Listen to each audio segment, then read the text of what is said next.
శ్రీమతి కుంచాల సునీత గారు, అలాగే legal services madam Padmavati గారు, అడిషనల్ కలెక్టర్ యాదిరెడ్డి గారు, అడిషనల్ డీసీపీ జయరామ్ గారు, అట్లాగే మేఘనా medical dental college principal Pratap Kumar గారు,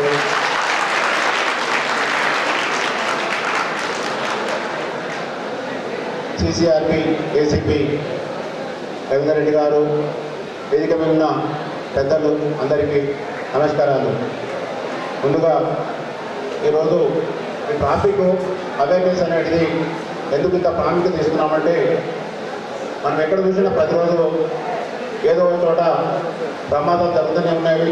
చాలామంది మన విలువైన ప్రాణాలను కోల్పోతూ ఉన్నారు. దానికి తగినట్టుగా మనం ఎలాంటి పరిష్కార మార్గాలు కనుగొనాలి, how to control the accidents అనేది మనము ఈ ప్రోగ్రామ్స్ ద్వారా ప్రజల్లో మంచి అవేర్నెస్ కల్పించి మరి ఇలాంటి యాక్సిడెంట్స్ జరగకుండా తన ఉద్దేశంతో మా నిజామాబాద్ ట్రాఫిక్ పోలీసు ఆ సిపి గారు రాజేష్ సార్ను ప్రోగ్రామ్ కండక్ట్ చేయడం జరుగుతూ ఉంది. అయితే మన భారతదేశ జనాభా 142 కోట్లు దాటింది. దానికి తగ్గట్టుగా మనకు రోడ్స్ కానీ ఇలాంటి సరిపోనందున ప్రమాదాలు ఎక్కువగా జరుగుతూ ఉన్నవి. మరొకసారి మన భారతదేశంలో ఎన్ని యాక్సిడెంట్స్ రోజు అవుతూ ఉన్నవి, సంవత్సరానికి ఎంతమంది చనిపోతుందో చూసుకుంటే, ముందుగా డ్రైవింగ్ ఈజ్ అనే ఆట అన్నారు. అంటే డ్రైవింగ్ చేయడం కాదు, ఏదో ఎలా నడపాలి, ఒకవేళ ఎదుటి వ్యక్తి అడ్డదిడ్డంగా నడిపి వచ్చినా కానీ మనం ఏదైనా ప్రమాదం నుంచి తప్పించుకోవాలి, మనం ఏ విధంగా సేఫ్ డ్రైవింగ్ చేయాలి అనేది డ్రైవింగ్ అన్న ఆట అన్నారు. ఒకసారి మన ఇండియాలో చూస్తే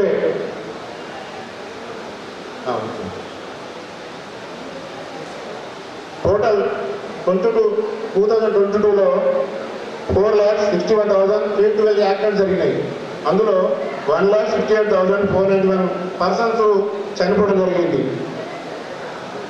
అందులో 4,43,366 పర్సన్స్ ఇంజూర్డ్ అవ్వడం జరిగింది. ఇది 2021 నుంచి 2022 వచ్చేటప్పటికి 11% ఇంక్రీజ్ అయింది యాక్సిడెంట్స్. మనం ఎంత కంట్రోల్ చేయాలనుకున్నా కానీ మరి యాక్సిడెంట్స్ పెరుగుతూ ఉన్నవి, పర్సెంటేజ్లో పెరుగుతూ ఉన్నవి. మనకు ప్రతిరోజు 1,264 యాక్సిడెంట్స్ జరుగుతూ ఉన్నవి. అందులో 462% డైలీ చనిపోవడం జరుగుతూ ఉంది. పర్ అవర్కి 90 డెత్స్ అవుతూ ఉన్నాయి ఇండియాలో పర్ అవర్కి. నేషనల్ హైవే మీదనే ఎక్కువ జరుగుతూ ఉన్నవి.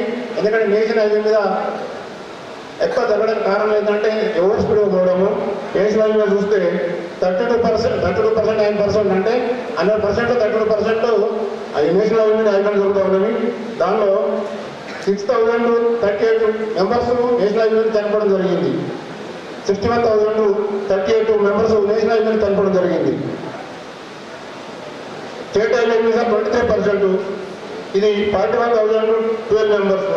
Other roads 43%, other roads 43%, 66,441.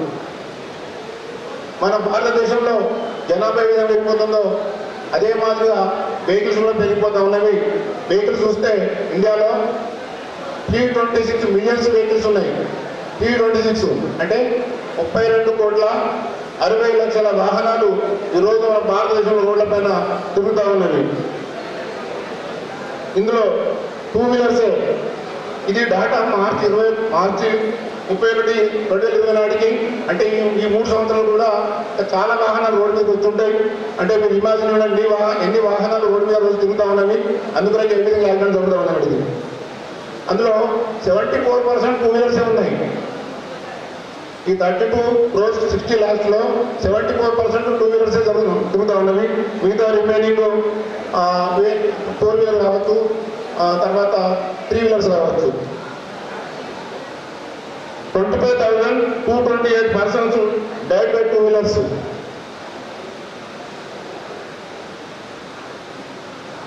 Over speed, అందులో ఓవర్ స్పీడ్ వల్లనే అంటే మనకు యాక్సిడెంట్ అవ్వడానికి చాలా కారణాలు ఉన్నాయి. అందులో ఓవర్ స్పీడ్ వల్ల 77% ఓవర్ స్పీడ్ వల్ల చనిపోతూ ఉన్నది.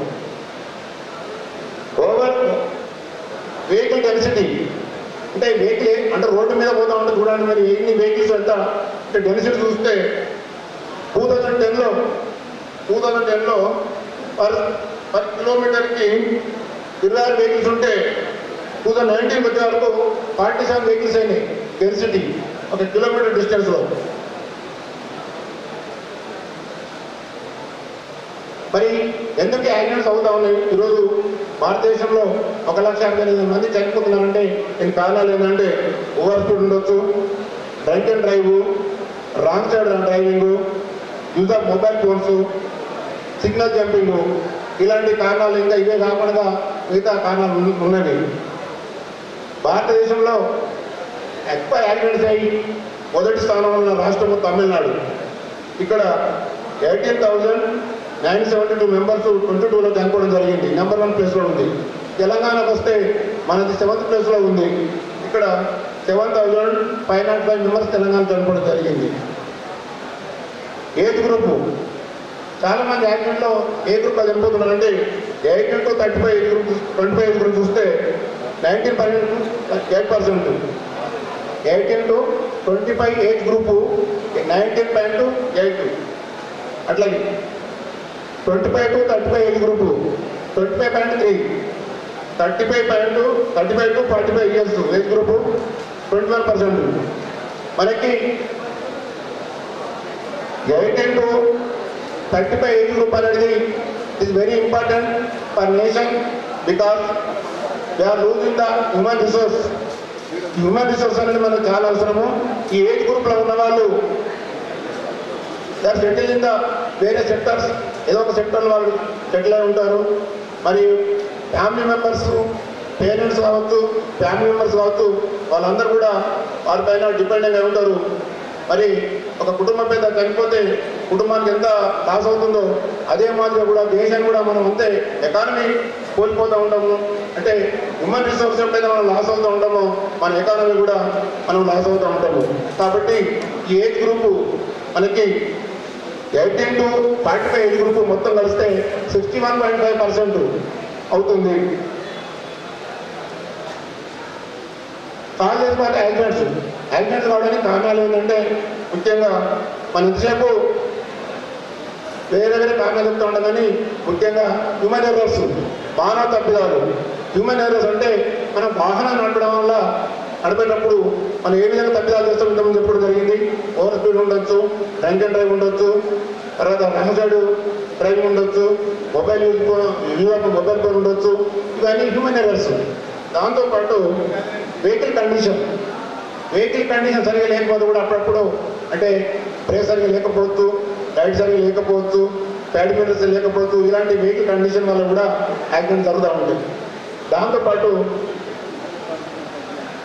మనకి రోడ్ కండిషన్ బాగాలేకపోతే కూడా రోడ్ కండిషన్ అంటే వెదర్ కండిషన్. మనం ఇప్పుడు ఉదాహరణ రోడ్డు టర్నింగ్ దగ్గర ప్రాపర్ లేక అంటే ఎంతైతే ఉండాలో టర్నింగ్ దగ్గర అంతగా లిమిట్లు లేకపోతే వెదర్ కండిషన్ సరిగ్గా లేకుంటే అంటే ఇప్పుడు వింటర్ సీజన్ వచ్చింది అనుకోండి, ఢిల్లీ లాంటి నగరాల్లో వెదర్ కండిషన్ లేకపోవడం వల్ల చాలా ప్రమాదం జరుగుతామని మీరు అందరూ కూడా మీరు చూస్తూనే ఉన్నారు. అట్లా తెలంగాణలో ఒకసారి వస్తే తెలంగాణలో కూడా ప్రతి ఇయర్ 7,000 అంటే 22లో చూస్తే 7,500 మెంబర్స్ చనిపోవడం జరిగింది. ఇది ఇండియాలో 4.9%. మన తెలంగాణలో కూడా 1,50,00,000 వెహికల్స్ ఉన్నాయి. అంటే మన పాపులేషన్ ఇయర్లీ 3.5 కోట్ల నుంచి 4 కోట్ల మధ్యన ఉంటే 50% వెహికల్స్ మనము యూజ్ చేస్తున్నాము.